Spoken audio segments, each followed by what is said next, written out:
Hi everyone, welcome to Brain Batch Academy and also welcome to Daily Current Affairs through Mind Maps.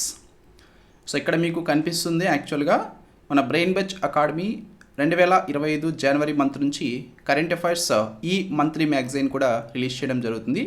Already జనవరి మంత్కి సంబంధించి మేము magazine release చేస్తున్నాం. Only mind maps అండి. ఈ mind maps ద్వారా మీరు చాలా క్విక్గా కరెంట్ అఫైర్స్ చాలా బాగా గుర్తుపెట్టుకునేదానికి అవకాశం ఉంటుంది. సో కాబట్టి మైండ్ మ్యాప్స్ ద్వారా ఈ విధంగా అయితే మేము లాంచ్ చేసాం. అండ్ ఇప్పుడు ఫిబ్రవరి మంత్లో ఇంకా ఇంప్రూవ్ చేసి ఇంకా బెటర్గా మ్యాగజైన్ అయితే లాంచ్ చేయడం జరుగుతుంది. ఆ మ్యాగజైన్ ఒకసారి నేను చూపిస్తూ ఈ క్లాస్ అయితే ఫిబ్రవరి 1 నుంచి మనం ఈ కరెంట్ అఫైర్స్ ఇక్కడ డిస్కస్ చేయబోతున్నాం. ఇక్కడ నుంచి మనకి ఫిబ్రవరి 1 నుంచి నెక్స్ట్ కరెంట్ అఫైర్స్ ఉంటే ఒక 1 వీక్ మాత్రం ఈ విధంగా నేను మ్యాగజైన్ చూపించి మీకు ఎక్స్ప్లెయిన్ చేస్తా. తర్వాత మీకు త్రూ పీపీటీస్ ద్వారా మనం ఎక్స్ప్లెయిన్ చేయడం జరుగుతుంది. అండ్ ఈ మ్యాగజైన్ మీకు జనవరి మంత్ మైండ్ మ్యాప్స్ మ్యాగజైన్ కావాలనుకున్నట్లయితే కరెంట్ అఫైర్స్ మ్యాగజైన్ ఒక్కసారి 9100536079 ఈ నెంబర్కి అయితే మెసేజ్ చేయండి. హాయ్ బ్రెయిన్ బజ్ అని మీరు మెసేజ్ చేసినట్లయితే మీకు ఈ మ్యాగజైన్ పంపించడం జరుగుతుందండి. So please message 9100536079 this is the number.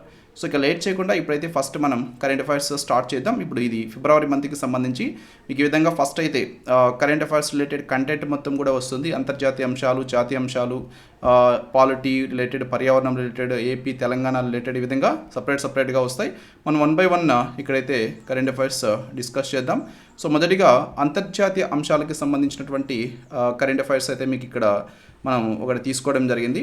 So వచ్చేసి మెక్సికో, కెనడా మరియు చైనా మీద అమెరికా అధిక సుంకాలని విధిస్తుంది అని చెప్పేసి దానికి సంబంధించినటువంటి కరెంట్ అఫైర్. సో మీరు చూస్తే రీసెంట్గా అమెరికా దేశానికి 47వ అధ్యక్షుడిగా డొనాల్డ్ ట్రంప్ ఎన్నికవడం జరిగింది.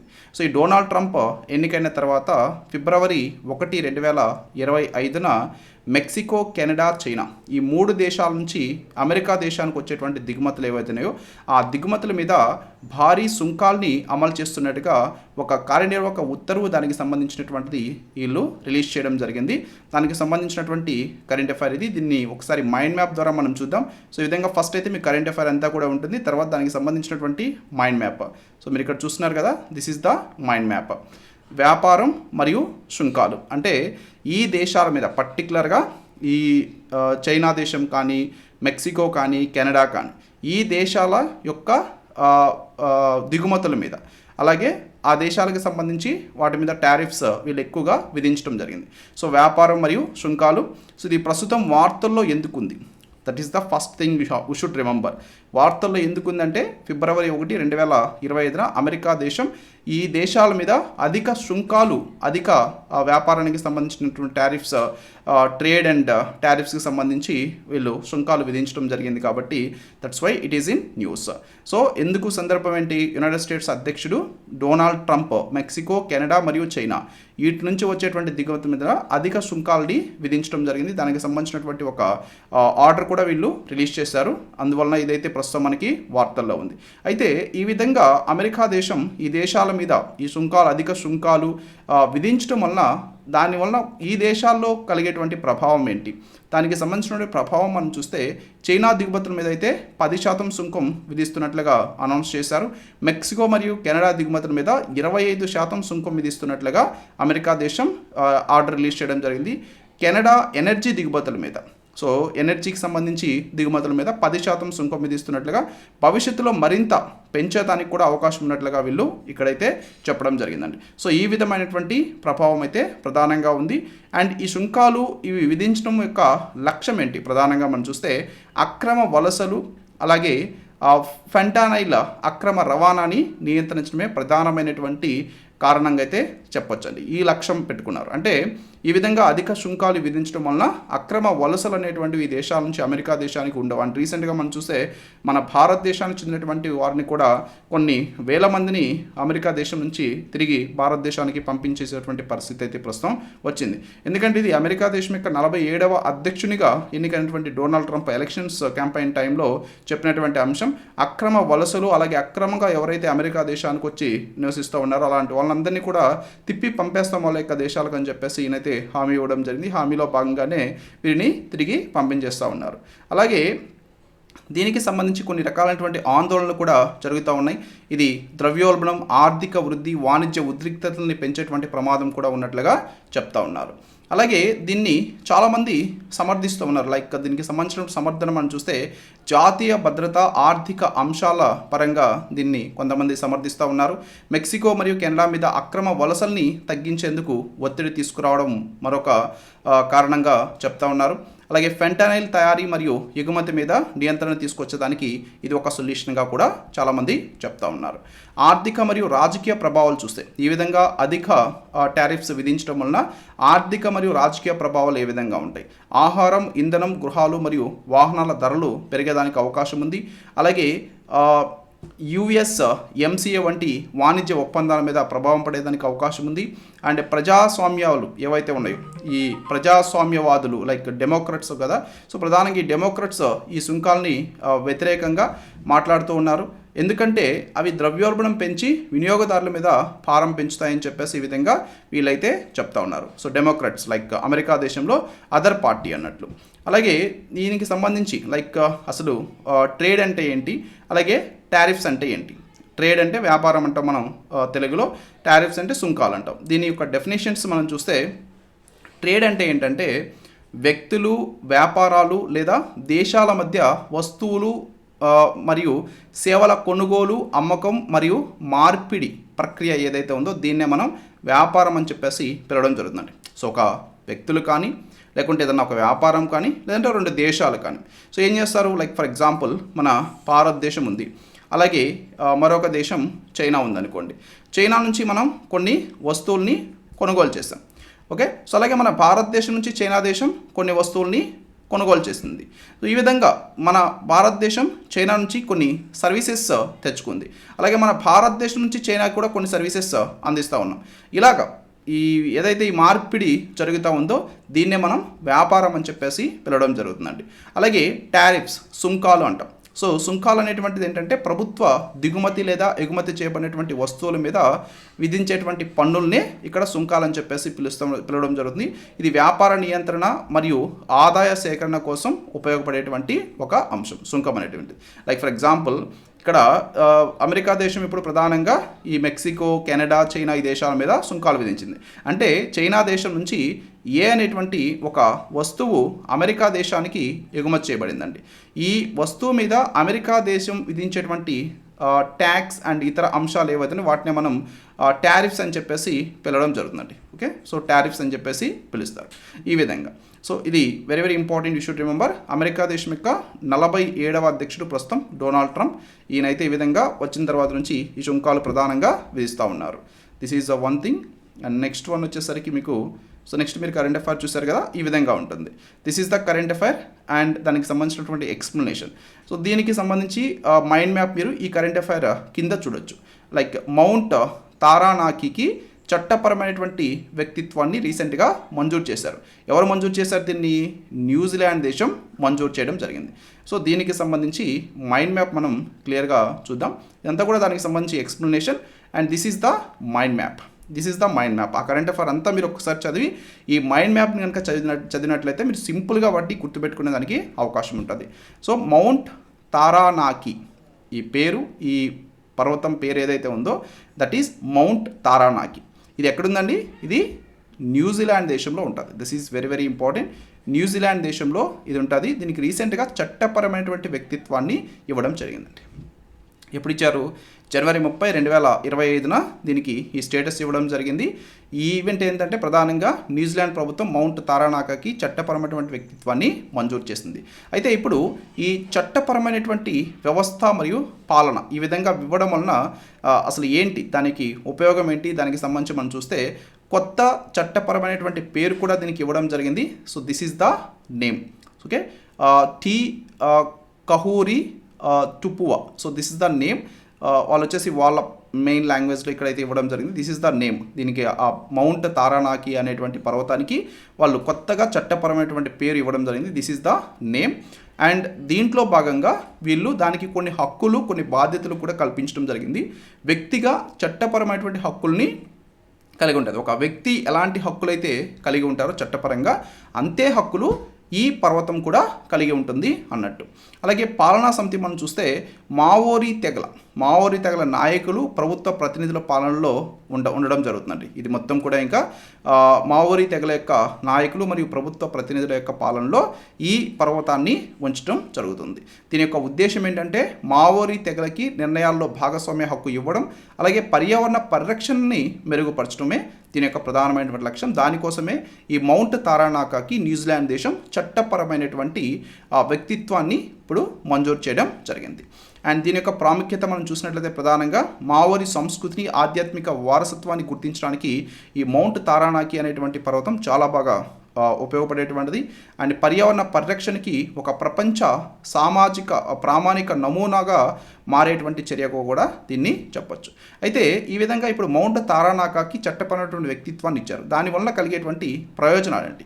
ఇది చట్టపరమైనటువంటి రక్షణ దీనికి కల్పిస్తారండి. ఒక మనుషులకి ఎలాంటి చట్టపరమైన రక్షణ కల్పిస్తారో అంతే రక్షణ దీనికి కూడా కల్పించడం జరుగుతుంది.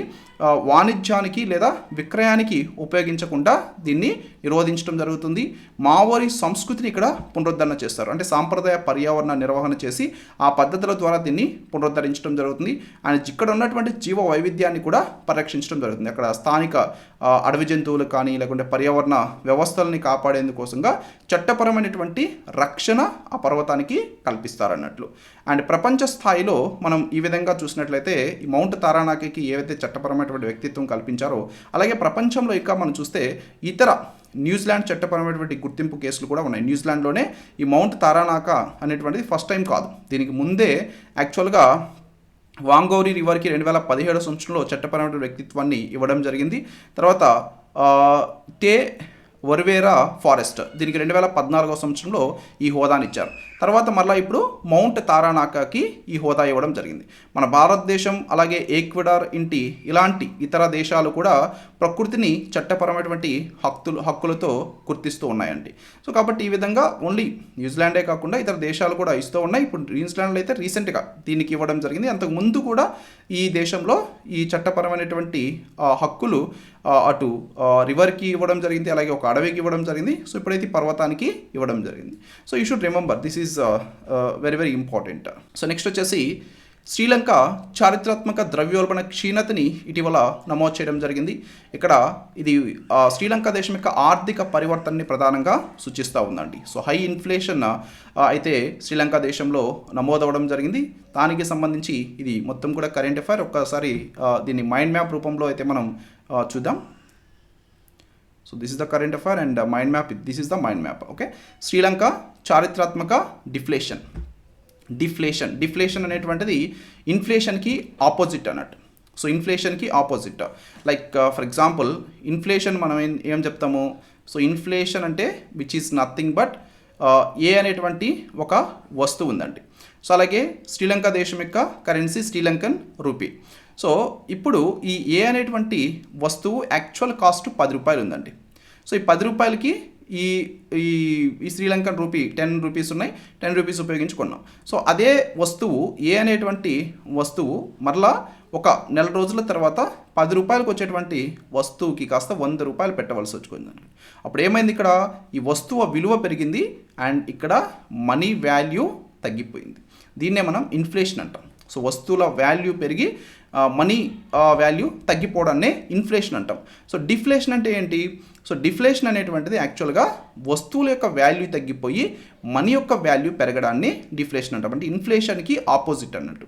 సో అండ్ శ్రీలంక దేశంలో ఒక చారిత్రాత్మక హిస్టారికల్ డిఫ్లేషన్ అయితే రీసెంట్గా నమోదవడం జరిగింది.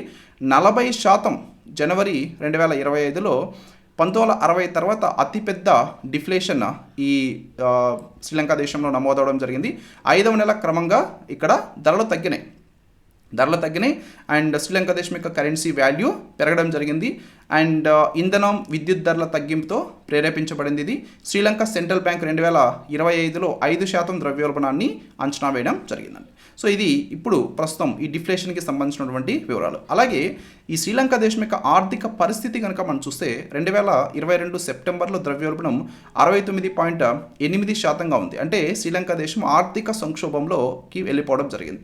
అలాగే అవసరమైనటువంటి వస్తువుల కొరత ఏర్పడింది. సామాజిక అశాంతి శ్రీలంక దేశంలో ఏర్పడడం జరిగింది. అంతర్జాతీయ ద్రవ్యనిధి సంస్థ ద్వారా $2.9 బిలియన్లు రుణ సహాయం కూడా శ్రీలంక దేశం తీసుకోవడం జరిగింది. అండ్ ఈ డిఫ్లేషన్ మెయిన్గా మనం చూస్తే డిఫ్లేషన్ అంటే ధరలు స్థిరంగా పడిపోవడం, డిమాండ్ తగ్గిపోవడం, సరఫరా పెరగడం వల్ల ఏర్పడేటువంటి ప్రభావాన్ని డిఫ్లేషన్ అంటాం.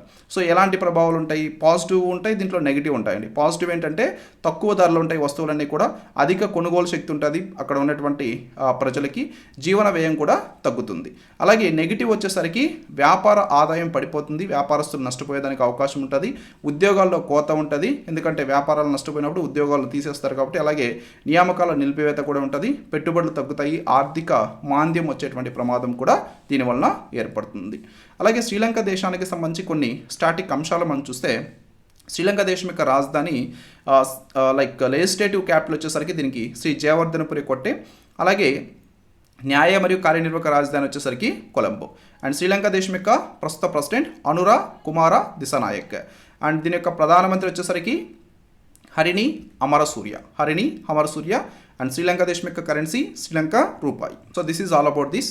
అండ్ నెక్స్ట్ కరెంట్ అఫైర్ కనుక మనం చూసినట్లయితే, సో నెక్స్ట్ వన్, AI ద్వారా రూపొందించిన బాలల దుర్వినియోగ కంటెంట్ని నేరంగా పరిగణించినటువంటి మొట్టమొదటి దేశంగా United Kingdom నిలిచిందంటే.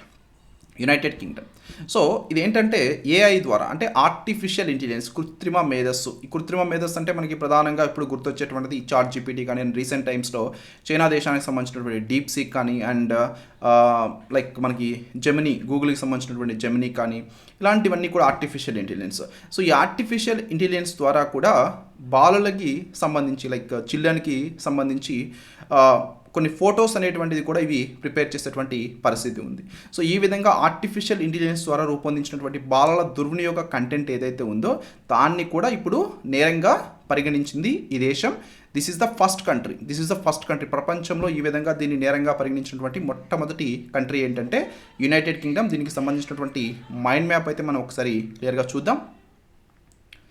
This is the mind map. Okay, so ఇదైతే మీకు కనిపిస్తే ఫైన్, కనిపించకపోతే అంటే లెటర్స్ చిన్నవిగా ఉన్నాయనిపిస్తే ఒకసారి మీరు పర్టికులర్గా నేను ఏదైతే ఎక్స్ప్లెయిన్ చేస్తానో దాని వరకు మాత్రం జూమ్ చేసి మీ మొబైల్లో చూడండి. అలాగే మీ మొబైల్ చూసేటప్పుడు హారిజంటల్ మోడ్లో పెట్టుకొని చూడండి. That is very very important. And United Kingdom artificial intelligence ద్వారా ఉత్పన్నమైనటువంటి CSAMని ఇప్పుడు నేరంగా పరిగణించినటువంటి మొట్టమొదటి దేశంగా ఇది నిలవడం జరిగింది. ఎందుకు వార్తల్లో ఉంది?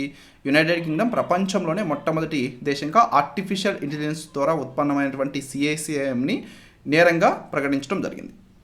సో అయితే ఆర్టిఫిషియల్ ఇంటెలిజెన్స్ ద్వారా ఉత్పన్నమైనటువంటి CSAM అంటే ఏంటి అసలు?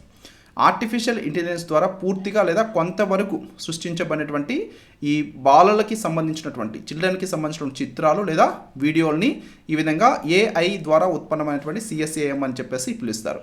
అలాగే మానవుని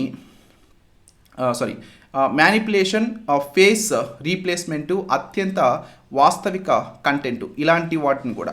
అలాగే ఆర్టిఫిషియల్ ఇంటెలిజెన్స్ ద్వారా ఆధునికతని పెంచడం వల్ల విస్తృత దుర్వినియోగ అవకాశం దీనికి ఉంది. కాబట్టి వీటన్నిటినీ కూడా ఇప్పుడు మనం AI ద్వారా ఉత్పన్నమైనటువంటి CSAM అని చెప్పేసి పిలుస్తాం. వీటన్నిటినీ కూడా నిషేధించినటువంటి మొట్టమొదటి కంట్రీ ప్రపంచంలో యునైటెడ్ కింగ్డమ్. అలాగే CSAM అంటే దాని యొక్క ఫుల్ ఫామ్ ఏంటంటే చైల్డ్ సెక్సువల్ అబ్యూస్ మెటీరియల్ అన్నట్టు. ఓకేనా, child sexual abuse material CSAM యొక్క ఫుల్ ఫామ్. సో ఈ ఆర్టిఫిషియల్ ఇంటెలిజెన్స్ని దుర్వినియోగం చేయకుండా నియంత్రించేందుకు ఈ చట్టాన్ని యునైటెడ్ కింగ్డమ్ అయితే ఇప్పుడు ప్రవేశపెట్టింది. అండ్ నేరస్తులకి కఠినమైనటువంటి శిక్షలు విధించే విధంగా చట్టాలు అమల్లోకి ఈ యునైటెడ్ కింగ్డమ్ తీసుకురావడం జరిగింది. అయితే దీంట్లో వీళ్ళు తీసుకొచ్చినటువంటి ప్రధానమైనటువంటి నిబంధనలు ఏంటి? దీంట్లో ప్రధానంగా ఆర్టిఫిషియల్ ఇంటెలిజెన్స్ టూల్స్ నేరంగా ప్రకటించడం జరిగిందండి. వీళ్ళు AI ఆధారిత CSAMని సృష్టించడం, వాటిని స్టోరేజ్ చేసుకోవడం, లేకుంటే వాటిని వేరే వాళ్ళకి పంపించడం, ఇలాంటి వాటిని నేరంగా చేశారు. అలాంటి వాటికి గరిష్టంగా 5 సంవత్సరాల వరకు కూడా వీరికి జైలు శిక్ష విధించడం జరుగుతుంది. అలాగే పెడోఫైల్ మాన్యువల్స్ నిషేధించడం జరిగింది. AI ద్వారా సృష్టించినటువంటి మాన్యువల్స్ నిషేధించబడినవి. దీనికి గరిష్టంగా ఈ విధంగా చేసినటువంటి వారికి 3 సంవత్సరాల వరకు జైలు శిక్ష విధించడం జరుగుతుంది. అలాగే షేరింగ్ ప్లాట్ఫామ్ల మీద కఠిన చర్యలు కూడా వీళ్ళు తీసుకున్నారు. సో ఈ విధమైనటువంటి కంటెంట్ని హోస్ట్ చేసేటువంటి ప్లాట్ఫామ్ని మూసివేయడం జరుగుతుంది. సో గరిష్టంగా 10 సంవత్సరాల వరకు వారికి శిక్ష విధించడం జరుగుతుంది. తర్వాత బోర్డర్ ఫోర్స్ పవర్, దీనికి వచ్చేసరికి డివైస్ ఇన్స్పెక్షను, అలాగే ఎక్స్టర్నల్ ఫ్లోరేజ్ కలిగినటువంటి వారు చట్టపరమైనటువంటి చర్యలు పాలవుతారు. వారికి విదేశీయులకైతే గరిష్టంగా 3 సంవత్సరాల వరకు శిక్ష విధించడం జరుగుతుంది. సో ఇలాంటివన్నీ కూడా దీని ద్వారా విధించేటువంటి ప్రధానమైనటువంటి నిబంధనలు వీళ్ళు తీసుకొచ్చారు. అండ్ దీనికి ముగింపు మనం చూస్తే ఆన్లైన్ చైల్డ్ ఎక్స్ప్లాయిటేషన్ మీద గెలిచేదానికి ఇది ఒక చర్యగా చెప్పొచ్చు. అలాగే ఆర్టిఫిషియల్ ఇంటెలిజెన్స్ ద్వారా సృష్టించబడేటువంటి CSM మీద నియంత్రణ అవసరం ఉంది కాబట్టి ఈ విధంగా యునైటెడ్ కింగ్డమ్ ఈ చర్యను అయితే తీసుకుందని చెప్పొచ్చు. ఇతర దేశాలకి కూడా ఇప్పుడు యునైటెడ్ కింగ్డమ్ తీసుకున్నటువంటిది ఇది ఒక మార్గదర్శకం, ఒక వేగా మనం చెప్పొచ్చు. అండ్ యునైటెడ్ కింగ్డమ్ దేశానికి సంబంధించి సమ్ స్టాటిక్ అంశాలు మనం చూస్తే దీని యొక్క క్యాపిటల్ వచ్చేసరికి లండన్. ప్రస్తుతం యునైటెడ్ కింగ్డమ్ యొక్క కింగ్ ఎలిజబెత్ II అండ్ దీంట్లో ప్రస్తుతం ప్రధానమంత్రిగా ఉంది Keir Starmer. Okay, Keir Starmer ప్రస్తుతం యునైటెడ్ కింగ్డమ్ యొక్క ప్రైమ్ మినిస్టర్గా ఉన్నారు. అండ్ దీని యొక్క కరెన్సీ వచ్చేసరికి పౌండ్ స్టెర్లింగ్. యునైటెడ్ కింగ్డమ్ యొక్క currency pound sterling. So these are very very important, you should remember. This is the mind map related to this. And next వచ్చేసరికి మనకి Argentina World Health organisation నుంచి ఇటీవల వైదొలగడం జరిగింది. ఇంతకుముందు మనం already discuss చేస్తున్నాం previous క్లాస్లో. అమెరికా దేశం ఆల్రెడీ వరల్డ్ హెల్త్ ఆర్గనైజేషన్, ప్రపంచ ఆరోగ్య సంస్థ నుంచి వైదొలిగింది. అదే బాటలో ఇప్పుడు అర్జెంటీనా దేశం కూడా ఈ వరల్డ్ హెల్త్ ఆర్గనైజేషన్ నుంచి వైదొలగడం జరిగింది. దీనికి సంబంధించి మైండ్ మ్యాప్ ద్వారా అయితే మనం దీన్ని క్లియర్గా చూద్దాం. So this is the mind map related to that. Argentina World Health Organization, ప్రపంచ ఆరోగ్య సంస్థ నుంచి ఇటీవల వైదొలగడం జరిగింది. సో ఎందుకు ఇది వైదొలిగింది? What is the reason? దానికి కారణం ఏంటంటే ప్రపంచ ఆరోగ్య సంస్థతో అర్జెంటీనా దేశానికి ఉన్నటువంటి కొన్ని విభేదాలు, అలాగే అధ్యక్షుడు జేవియర్ మిలే తీసుకున్నటువంటి నిర్ణయం అండి ఇది. అర్జెంటీనా దేశం యొక్క అధ్యక్షుడు జేవియర్ మిలే తీసుకున్నటువంటి నిర్ణయం. సో అమెరికా దేశం వైదొలిగింది. సో కాబట్టి ఇది ఒక విధంగా ఈ అర్జెంటీనా దేశంలో ట్రంప్ యొక్క మార్క్ని ప్రతిబింబించే విధంగా ఉంది. అండ్ గ్లోబల్ ఆరోగ్య సహకారం గురించి ఆందోళన ఉంది. ఇది సరిగ్గా ప్రపంచవ్యాప్తంగా సహకారం అందించట్లేదు ఆరోగ్యానికి సంబంధించి అని చెప్పేసి ఆ విధమైనటువంటి ఆందోళన ఉంది. సో ఇలాంటి కారణాల వలన అర్జెంటీనా అయితే వరల్డ్ హెల్త్ ఆర్గనైజేషన్ నుంచి వైదొలుగుతున్నట్లుగా అనౌన్స్ చేయడం జరిగింది. సో ఇది వైదొలగడం వలన ఆర్థిక ప్రభావం ఎలా ఉంటుంది? So $8 million World Health Organization బడ్జెట్లో తగ్గుతుంది. ఇది ఒక చిన్న భాగంగా అయితే మనం చెప్పొచ్చు. రాజకీయ విభేదాలను అయితే ఇది ప్రధానంగా హైలైట్ చేస్తుందండి. అండ్ అర్జెంటీనా దేశానికి సంబంధించి కొన్ని స్టాటిక్ అంశాలు మనం చూస్తే దీని యొక్క రాజధాని Buenos Aires. Okay, Buenos Aires Argentina దేశం యొక్క క్యాపిటల్. అర్జెంటీనా దేశం యొక్క ప్రస్తుత prime minister Javier Milei. And Argentina దేశం యొక్క కరెన్సీ అర్జెంటీనా పెసో. బెల్జియం కొత్త ప్రధానమంత్రిగా బార్ట్ డి వెవర్ ఇటీవల ప్రమాణ స్వీకారం చేయడం జరిగిందండి. ఫిబ్రవరి 3, 2025న బెల్జియం దేశం యొక్క కొత్త ప్రధానమంత్రిగా ఎవరు ప్రమాణ స్వీకారం చేశారు? Bart De Wever. So let's take the mind map related to this current affair. So Bart De Wever. So ప్రస్తుతం ఈ బార్ట్ డే వీవర్ వార్తల్లో ఎందుకున్నారు? ఈయన ఫిబ్రవరి 3, 2025న ఏం చేశారండి? ఈయన న్యూ ఫ్లెవిష్ అలయన్స్ నాయకుడు. ఈయన బార్ట్ డే వీవర్ బెల్జియం దేశం యొక్క కొత్త ప్రధానిగా ప్రమాణ స్వీకారం చేయడం జరిగింది. ఓకే, సో ఇది బెల్జియం దేశంలో ఒక చారిత్రక ప్రాముఖ్యతగా చెప్పొచ్చు. బెల్జియం అత్యున్నత రాజకీయ పదవిని అధిరోహించినటువంటి మొదటి ఫ్లెమిష్ నేషనలిస్ట్గా ఈయన ఎరగడం జరిగింది. This is very very important. He is the first Flemish Nationalist. ఈ విధంగా ఈ బెల్జియం దేశం యొక్క ప్రధానమంత్రి పదవి పొందినటువంటి వ్యక్తి.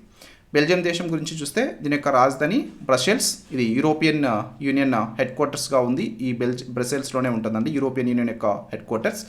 అండ్ ఇక్కడ పార్లమెంటరీ ప్రజాస్వామ్య ప్రభుత్వం ఉంటుంది. రాజ్యాంగ రాజశాసనం ఇక్కడ ప్రధానంగా వీళ్ళు ఫాలో అవుతారు. అండ్ దీనికి ప్రస్తుతం కింగ్ ఉన్నారు, కింగ్ ఫిలిప్ బెల్జియం దేశం యొక్క కింగ్. సో నెక్స్ట్ వన్, ఐక్యరాజ్య సమితి మానవ హక్కుల మండలి నుంచి అమెరికా దేశం వైదొలగడం మరియు UNRWA నిధుల నిలిపివేత. సో అమెరికా దేశం ఆల్రెడీ మీకు తెలుసు ప్యారిస్ అగ్రిమెంట్ నుంచి ఇది వైదొలిగింది. అవునా, ప్యారిస్ అగ్రిమెంట్ నుంచి వైదొలిగింది. అండ్ వరల్డ్ హెల్త్ ఆర్గనైజేషన్ నుంచి వైదొలిగింది. అండ్ ఇప్పుడు ఐక్యరాజ్య సమితి మానవ హక్కుల మండలి నుంచి కూడా వైదొలగడం జరిగింది. So United Nations Human Rights commission ఏదైతే ఉందో United Nations Human Rights commission నుంచి కూడా వైదొలుగుతున్నట్లుగా అనౌన్స్ చేయడం జరిగింది. రీసెంట్గా అమెరికా దేశానికి ఈయన 47వ అధ్యక్షుడిగా డొనాల్డ్ ట్రంప్ ప్రమాణ స్వీకారం చేసిన తర్వాత ఈ చర్యలన్నీ కూడా వీళ్ళు తీసుకోవడం జరుగుతుంది. ఫిబ్రవరి 4, 2025న అధ్యక్షుడు డొనాల్డ్ ట్రంప్ యునైటెడ్ స్టేట్స్ ఐక్యరాజ్య సమితి మానవ హక్కుల మండలి నుంచి వైదొలుగుతున్నట్లుగా, అలాగే నియర్ ఈస్ట్లోని పాలస్తీనియన్ శరణార్థుల కోసం ఐక్యరాజ్య సమితి రిలీఫ్ ఫండ్ వర్క్స్ నుంచి నిధుల్ని నిలిపివేస్తూ కొనసాగుతున్నట్లుగా కూడా వీళ్ళు అనౌన్స్ చేయడం జరిగిందండి. సో దీనికి సంబంధించినటువంటి మైండ్ మ్యాప్ అయితే మనం ఒకసారి క్లియర్గా చూద్దాం. So this is the mind map. So UN మానవ హక్కుల మండలి నుంచి వైదొలిగిన యుఎస్, సో అంటే ఐక్యరాజ్య సమితి మానవ హక్కుల మండలి నుంచి United Nations Human Rights commission అంటామండి ఇంగ్లీష్లో. United Nations Human Rights commission నుంచి యునైటెడ్ స్టేట్స్ ఆఫ్ అమెరికా రీసెంట్గా వైదొలిగింది. ఫిబ్రవరి 4, 2025న ట్రంప్ దీన్ని ప్రకటించారు. 2018 ఉపసంహరణని తిరిగి అమలు చేయడం జరిగింది. 2018లో యాక్చువల్గా అప్పుడు అమెరికా దేశం యొక్క 45వ అధ్యక్షుడిగా డొనాల్డ్ ట్రంప్ ఉన్నప్పుడు ఆల్రెడీ అమెరికా దేశం దీంట్లోంచి వైదొలుగుంది. తర్వాత మళ్ళీ జో బైడెన్ అమెరికా దేశం యొక్క అధ్యక్షుడిగా అయిన తర్వాత ఇది తిరిగి చేరింది అమెరికా. మళ్ళీ ఇప్పుడు 2025లో అమెరికా దేశం దీని నుంచి వైదొలిగింది, సెకండ్ టైం అన్నట్లు. దీనికి కారణాలు ఏంటంటే ఇజ్రాయెల్ మీద భావిత పక్షం ఉందని చెప్పేసి ఆరోపణలు చేస్తూ ఉన్నారు. మానవ హక్కుల ఉల్లంఘనని పరిష్కరించడంలో ఈ United Nations Human Rights commission విఫలమైందని చెప్పేసి చెప్తా ఉన్నారు. లైక్ ఇరాన్లో కానీ, క్యూబాలో కానీ, ఉత్తర కొరియాలో కానీ. సో ఇక్కడంతా కూడా మానవ హక్కుల ఉల్లంఘనలు జరిగినాయి, వాటిని పరిష్కరించడంలో విఫలమైందని చెప్పేసి వీళ్ళైతే ప్రధానంగా చెప్తా ఉన్నారు. అండ్ ఈవెన్ WUN నిధుల్ని కూడా నిలిపివేయడం జరిగిందండి. సో అంటే హమాస్ మిలిటెంట్లని ఆశ్రయిస్తున్నట్లు ఆరోపణలు ఉన్నాయి. సో కాబట్టి దాన్ని వీళ్ళు ఖండించడం జరిగింది. UNRWA ఖండించడం జరిగింది. నిధుల నిలిపివేత కొనసాగించడం జరిగింది. 2018లో నిలిపివేశారు. బైడెన్ పాలనలో మళ్ళీ పునరుద్ధరించారు. మళ్ళీ ఇప్పుడు డొనాల్డ్ ట్రంప్ మళ్ళీ ప్రెసిడెంట్ అయ్యారు కాబట్టి మళ్ళీ ఇప్పుడు నిలిపివేయడం జరిగిందండి దీనికి ఇచ్చేటువంటి ఫండ్స్. అండ్ UNRWA పాత్ర మనం చూస్తే ఇది పాలస్తీనా శరణార్థులకి సహాయం చేస్తూ ఉంది.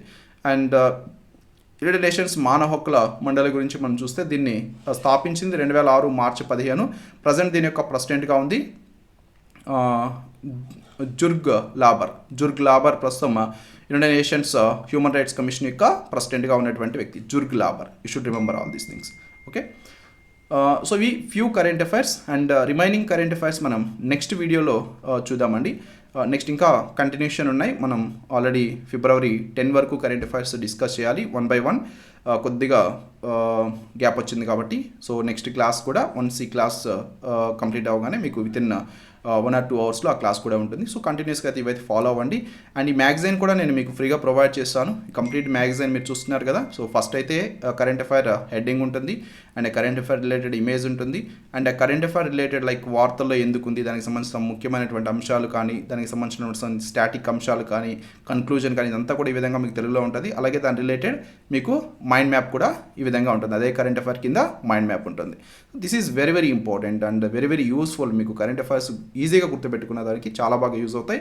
So please follow this. And ఈ వీడియో మీకు నచ్చితే తప్పనిసరిగా లైక్ చేయండి and also share this video with our friends. And మీరు ఇప్పటివరకు బ్రెయిన్ బజ్ అకాడమీ యూట్యూబ్ ఛానల్ని సబ్స్క్రైబ్ చేసుకోకపోతే ప్లీజ్ సబ్స్క్రైబ్. అండ్ ఈ డైలీ కరెంట్ అఫైర్స్ మీరు చదువుకునే దానికి తప్పనిసరిగా brainbuzzacademy.com వెబ్సైట్ని కూడా విజిట్ చేయండి. Thank you very much.